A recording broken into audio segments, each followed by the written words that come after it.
Bapak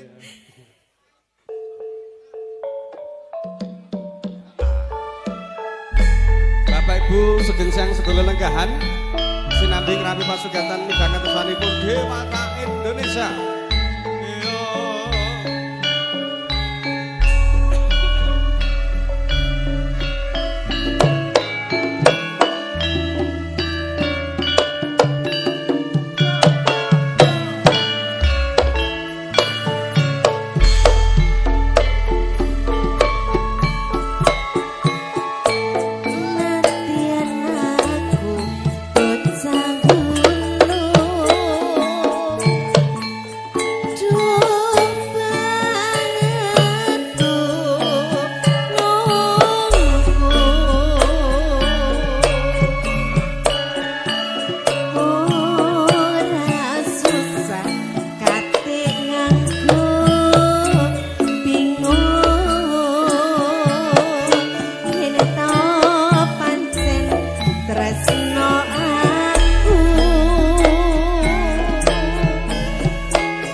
gawe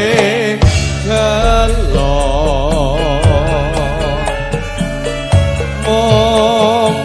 binongo kinalesno ing robedo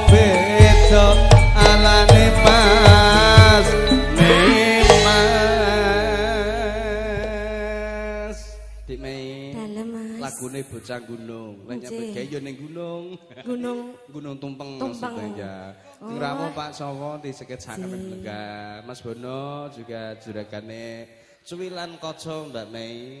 hadir beserta Ibu aturaken sugeng rawuh sugeng Riyadin para bos-bos kula wah jan nagawane iki dipethoke ya Dik ditelaske opo kowe ra kelingan